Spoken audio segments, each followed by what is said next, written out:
हम गणगौर के बारे में बताना चाहेंगे कि ऐसी कहावत है, तीज तिवारा बावड़ी ले डूबी गणगौर। तीज से राजस्थान में त्यौहार प्रारंभ होते हैं और गणगौर पर त्यौहार की समाप्ति हो जाती है। उसके बाद विवाह समारोह, सामाजिक प्रोग्राम वो चलते रहते हैं।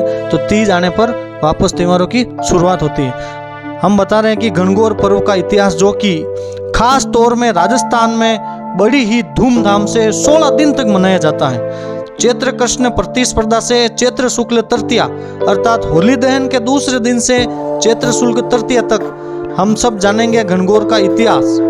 भगवान शिव व माता पार्वती को स्वरूप ईश्वर गणगौर को बहुत बड़ी सुरक्षा के साथ चैत्र मास की शुक्ल पक्ष की तृतीया को बड़े बड़े गढ़ व किलों के बाहर निकाला जाता है। होली का दर्शन करने के बाद उनकी राख को 16 माताओं की स्थापना की जाती है। पूरे 15 दिन तक गणगौर की पूजा की जाती है। पूजा के लिए हरी दूब, पुष्प, जल से भरे कलश, मंगल गीत, इसमें भी खास गोंदोली के गीत जो कि प्रेम के प्रतीक हैं, मंगल गीत गाते हुए कुंवारी कन्याएं व महिलाएं बाग में जाती हैं।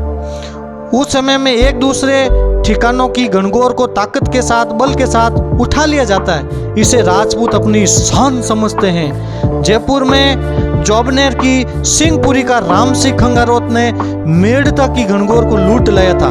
बूंदी राजवंश में देवी सिंह के पोते नापा के राज में शेरगढ़ का हर्षज पंवार बूंदी की गणगौर को उठा ले गया था। बाद में नापा पंवार ने हमला किया। पंवार राजा पर गणगौर को वापस लेकर आया। इस युद्ध में वापस आते समय सवई पीपला वालों के किसी युद्ध में लड़ने गए थे। वापस आते समय रणथंबोर के किसी ठिकाने की गणगौर को तलवारों के बल पर उठा लिया था। बूंदी में बुध सिंह हाड़ा के समय गणगौर का त्योहार नहीं मनाया जाता था, कारण उसका छोटा भाई जोध सिंह गणगौर सहित जय सागर तालाब में डूबकर मर गया था। इस बारे में कहावत है, हाड़ो ले डूबियो गणगौर, आ गया मेरी गणगौर, मेरा मैया का त्योहार, सज गए हैं हर घर के आंगन में द्वार, मैया लाती साथ में खुशियों की बौछार, बताती हैं शिव और गौरी मैया का प्यार। घर आंगन में सबके प्यार के फूल खिलेंगे, गणगौर मैया के आने से सब फूल खिलेंगे। शिवजी और गौरी मैया के नाम में है प्यार, चांद की चांदनी और शरद की हो बहार। शिव की और गौरी मैया तो एक ही हैं, यह बताएगी गणगौर मैया का त्योहार। कल व्यस्त रहूंगी इसलिए आज करो स्वीकार, बधाई हो आप सबको गणगौर का त्योहार। मान्यता रही कि 16 दिन तक माता को अपनी रियासत में लाने के लिए सुख समृद्धि बढ़ती है। इस लिहाज से गणगौर को बड़े पहरे में रखा जाता है ताकि कोई गणगौर लूट कर न ले जाए। राजस्थान के छोटे बड़े ठिकानों गांवों में बाहर निकली कुंवारी कन्या को उठाकर ले जाने की कई घटनाएं हुई हैं। वो गणगौर का रूप होती हैं। ताकत के बल पर गणगौर उठा लेना साहस व वीरता का प्रतीक माना जाता है। जयपुर की गणगौर भी सैकड़ों सैनिकों के पहरे में बाहर निकाली जाती है। जयपुर के बटालियन की सशस्त्र सेना माता को सलामी देते हैं। जयपुर की गणगौर के बारे में कहा जाता है कि यहाँ केवल गणगौर माता ही है, ईश्वर जी नहीं है। कहते हैं कि किशनगढ़ रियासत वाले कभी जयपुर के ईश्वर जी को उठा ले गए थे। जयपुर में माता जी की सवारी के साथ 250 बंदूकधारी व 40 घुड़सवार, ऊंट सवार, हाथी सवार गणगौर की रक्षा करते हुए आगे पीछे चलते रहते हैं।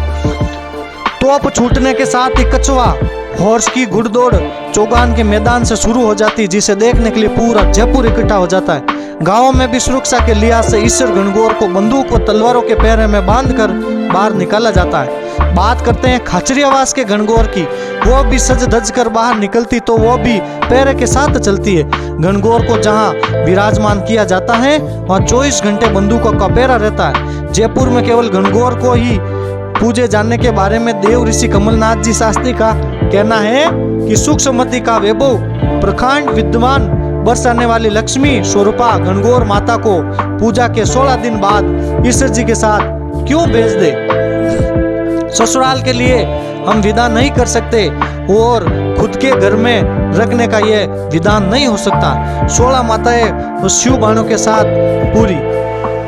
गणगौर ईश्वर जी को साहसी राजपूत अपनी संपत्ता बढ़ाने के लिए अपनी ताकत व बल लूट ले जाने पर अपनी बहुत ही शान समझते हैं। पूरे रजवाड़ों के सिंहधारे से बड़ी गणगौर तक 3 दिन तक धार्मिक सांस उत्सवों में शांति और वैभव का प्रदर्शन हुआ करता था। लेकिन 1875 में गणगौर उत्सव में ग्वालियर के महाराजा सिंधिया जयपुर में आए। उनके सम्मान में बादल महल दरबार लगा। अजमेर की नर्तकों को बुलाया गया जिन्होंने अपना खून राजदार प्रदर्शन किया। 1860 में बीकानेर महाराजा गंगा सिंह भी जयपुर की गणगौर को देखने गए थे।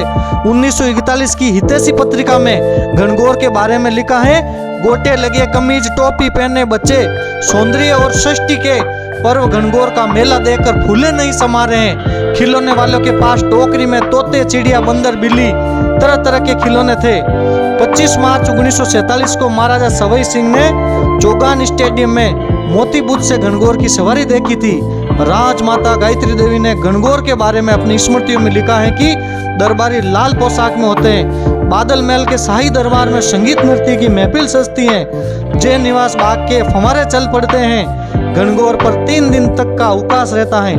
राजपुरोहित जी की पत्नी को सोने चांदी की पोशाक, जेवरात, सुहाग की वस्तुएं भेंट दी जाती हैं। इतिहासकार स्वर्गीय रघुनाथ जी के पास गोविंद राम, तेलंगी प्रसाद तिवारी, गिरधर शर्मा चतुर्वेदी आदि की गणगौर पर लिखी किताबों का संग्रह भी था। बादल महल के गणगौर दरबार में महारानी यालकंडी के घुड़सवार के सुरंग के रास्ते से मोती बूथ पहुंचती थी। गुड़बेलिया बैठकर ये सुरंग ईश्वर सिंह की छतरी के पास आज भी मौजूद है।